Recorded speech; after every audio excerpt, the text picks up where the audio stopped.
Obama's education plan, and we're fortunate to have with us the Dean of the College of Education at Tennessee State University, Dean Millett. And of course, Dr. Millett, let me welcome you back to the third segment and to tell you how delighted we are to get all of this information from you and to simply allow you, in a real sense, to continue to instruct us in a real sense in terms of some of the things that Mr. Obama is planning on doing. And it certainly sounds encouraging in terms of the way he is trying to deal with the problem of education. Let's continue our discussion. Okay.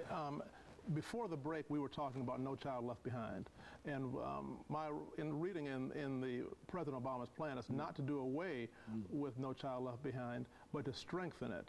A problem with the plan was that the goals were put there, but the funding was not put behind it. So the funding was left behind. Okay. So one thing that we're going to do, I said the two primary tenets of the plan, one were to provide children with appropriate benchmarks. There we had high goals, high standards for them to achieve. And the second one is to have a highly qualified teacher in every child's classroom. So what the President is going to do in his plan is going to strengthen the preparation of teachers. He's going to put more money into this. And I'm going to talk about a number of specific things that he's going to do. The plan is going to address the significant dropout rate. Part of this is going to be by doing assessments of children as they're progressing through schools, so that when problems develop, we can catch them early on and we can steer them right back to on the correct path. Another part of the plan is going to be that schools are going to be held accountable. Schools that are not making progress are going to be held accountable, Schools that are struggling are going to be encouraged, nurtured. Schools that, particularly charter schools, that are chronically underperforming, the funding may be cut off from those schools, and we're going to take the funding and put it into programs that are working, that are making more gains. In terms of math and science, where historically we've had challenges, math and science is going to become a national priority. The President is going to put funding to make sure that every child from kindergarten all the way up through higher education has at least the resources and exposure. They've got the opportunity to make the most of math and science in the curriculum. There's a section that's going to look at English language learners, people in this country where English is not their native language, it's not their original language. Schools are going to be held accountable, and they're going to be required to have the same high standards for English language learners as we have for any other students. There's going to be credits for students who maybe they're at a high school and they want to go to college at some point. Perhaps they haven't had all of the experiences they need, but there's going to be credits where students at a high school can take courses, advanced placement courses, college-level courses at community colleges, and that will be subsidized by the federal government. So that's going to get them a leg up. And let me say finally about this K through 12 is that schools are going to be held accountable. There's going to be decisions are based on data. It's no longer going to be, we're going to keep doing things the good old way.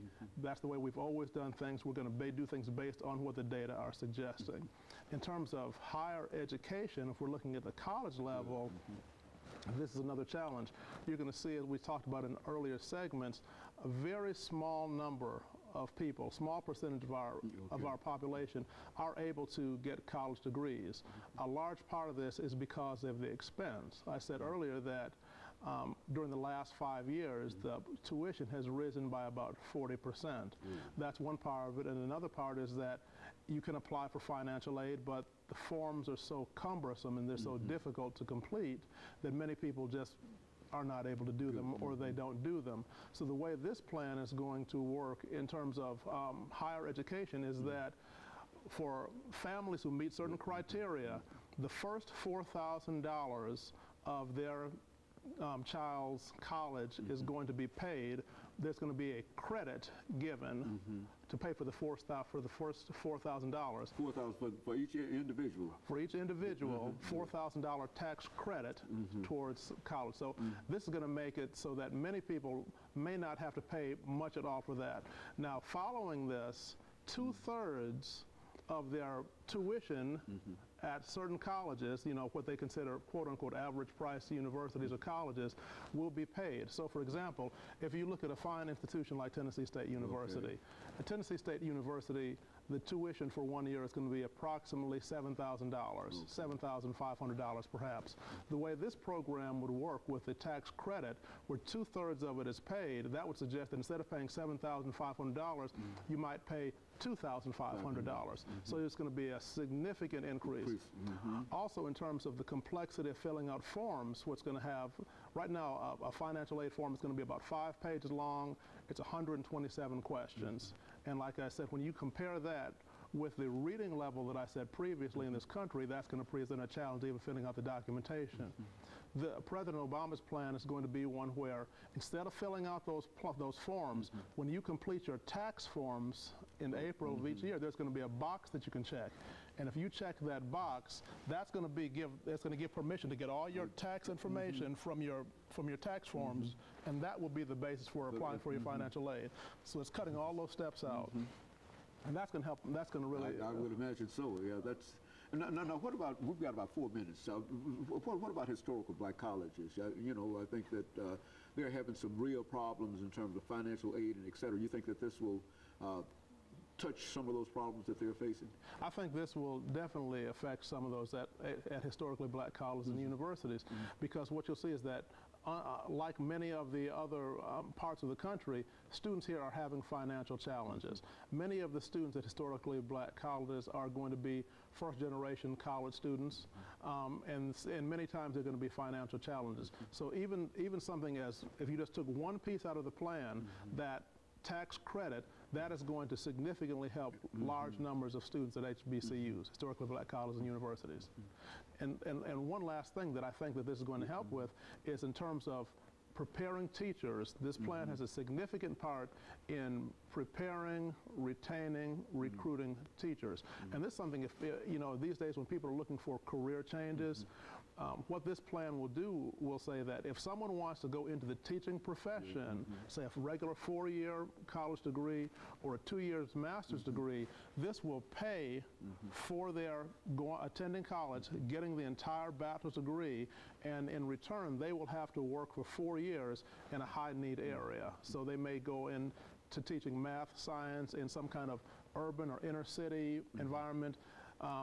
That will be their payment to the government for getting the degree. So there are a number of benefits to this plan, and it will help not just HBCUs, but it will help education and the educational system throughout the country in a number of ways.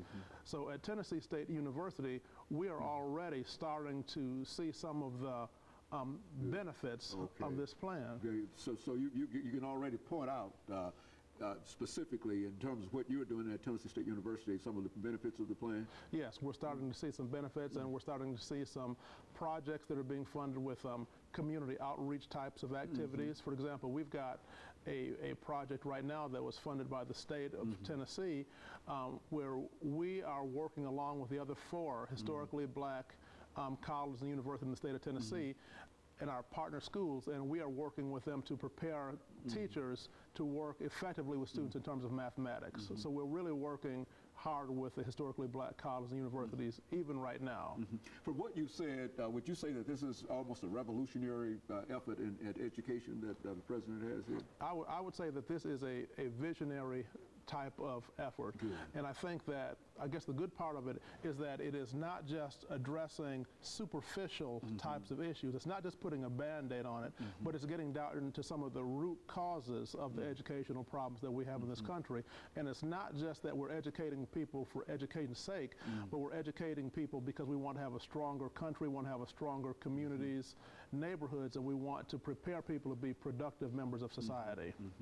And of course, during this last minute, Dr. Millett, let me thank you for bringing by that excellent information today, because I think that I've heard a lot about the plan, but I've heard nothing like you've laid out here today in terms of dealing with that plan. And I think that if our audience is aware of some of the things that are going on in reference to education in this country, they can certainly buy into that plan. I think that everything you've talked about some of the things, the areas of problems, attrition rates, dropout rates, and all those problems. And I think that the president, in a real sense, as you're indicating to us, has a plan in order to work with all of these things.